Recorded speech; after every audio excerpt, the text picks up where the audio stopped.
strategy, instead of just having each person go alone to do it, which I have done in the past, but having 3 people go together increases the strength of the response you get. And when we do that over time, and we get patterns of response, we can be fairly confident about what we're seeing as a pattern. We can draw some conclusions from it. So one of the things that we've done is we've taken literacy, adapting, and transforming and added it to our classroom observation instrument that our school leaders use.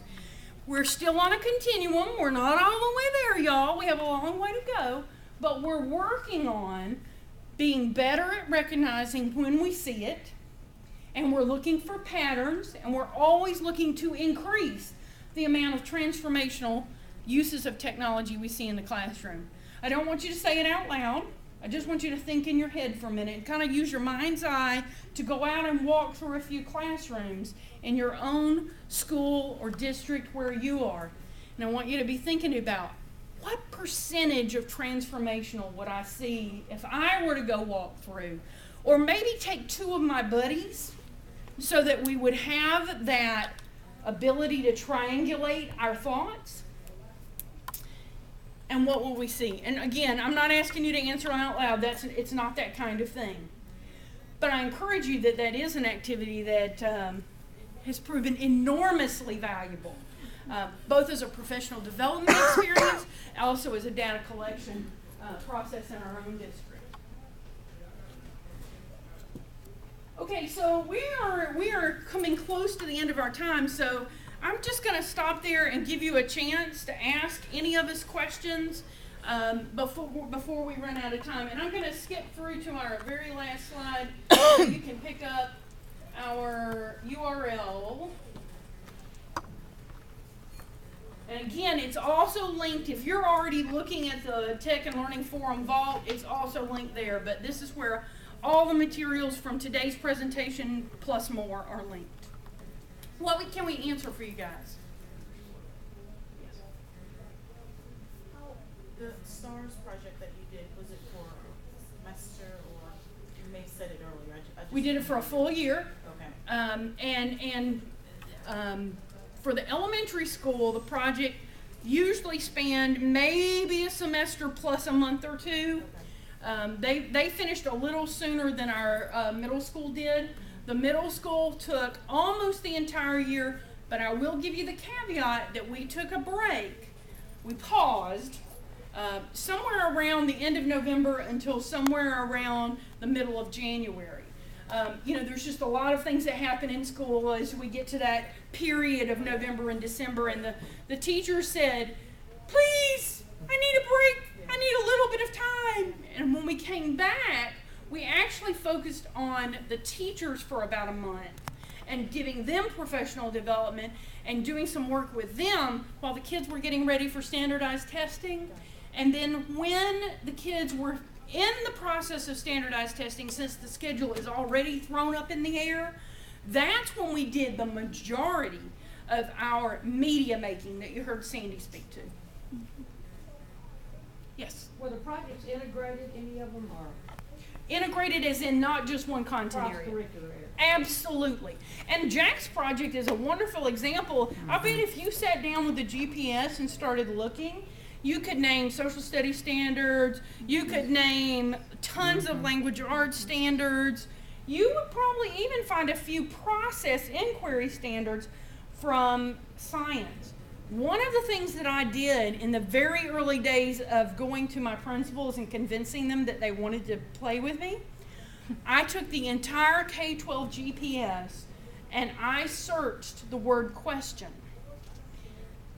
The word question appears in a standard, not just in the introductory information. Appears in an actual standard or element at every grade level and every content area. Questions are a big part of what we need to be working on with our kids. So, yes, ma'am.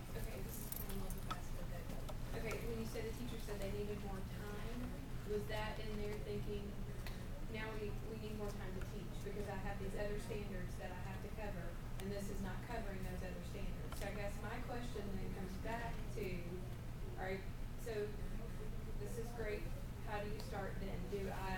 present some material, say this is kind of what we're going to do it. Now, what questions do you have? What do you want to learn about this? And then try to gear them toward focusing on the standards, or how would you start it? Well, first, you might show a few examples, and you have my email, so I can send you some links so that you might, show this is something that you saw. And one reason we changed the second year was to make it more manageable both for actually students and teachers. And so weaving it into the curriculum instead of letting them, like I said, it's wonderful and idealistic to let them have a topic to study, whatever they want. It does make it difficult to manage 25, and like this year particularly, our classes are larger. It makes it difficult to manage. So weaving it into the curriculum, there were still some logistical issues, but because Helen and I only worked with one grade level at a time, it made it easier. And I would start by showing them some samples, maybe showing them the web is full of, even saying adapting standards is very difficult to find transformational. But maybe in your situation, you start with adapting, because in your situation, they may not even be adapting. And because, I've talked earlier, so, you have to start somewhere, and it's very difficult to start at transformational. Well, because it's coming down from the district, in some of our meetings for the technology specialists and me specialists being together, we're focusing on these higher order thinking skill kind of things, and the lady sleeping is very, just inquiry-based learning. But I'm thinking, you've got to have some kind of something, because you could have a second grader that says, I want to learn. I'm very sorry, that sounds interesting, but this is not a second grade standard. I mean, how do you incorporate that? Because you do give them choice, but maybe you pick a broad topic, like for instance the American Revolution. That's pretty wide open with things they could pursue in there. So I don't see it particularly as limiting, because I think kids can find something out of the broad topics that they study, whether it's the Civil War or ecosystems or. Well, then how did you deal with teachers thinking that the child, like, that was fabulous?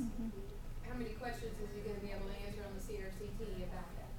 Oh, well, there's He had to do a lot of research to get enough knowledge, about the American Revolution to actually even take a perspective. So, but see, I agree with you. I'm just playing devil's advocate. of course you are, and believe me, we had plenty of those, that we had to walk through it. But that's why I think linking it to the curriculum. Of course, I will tell you that most of the projects got finished after the teachers had moved on. But they were good with that. They scheduled time with us to, normally we would come into the media center. And because the crafting part, is what is so time consuming. But when they saw, actually I had several fourth grade teachers tell me this was the best writing that my kids did all year. And I think it's because we put a spotlight on it, and we modeled for the kids, and we talked about, what makes a good narrative, and I think it's hard for adults to even write a good personal narrative. So maybe you don't start this big. Maybe you start with something a little bit smaller, taking something they already do and trying to heat it up. That might be an easier thing to do, and then, go from there. I'm just noticing the time, and I want to be very respectful of the fact that there are other things that are going to be happening in a few minutes. We'll hang about, and of course we'll be in and out of other things happening this afternoon. We so appreciate your time. If you want to stop by and talk with us, please feel free to be in touch. Or if you want an email, or so that you could email.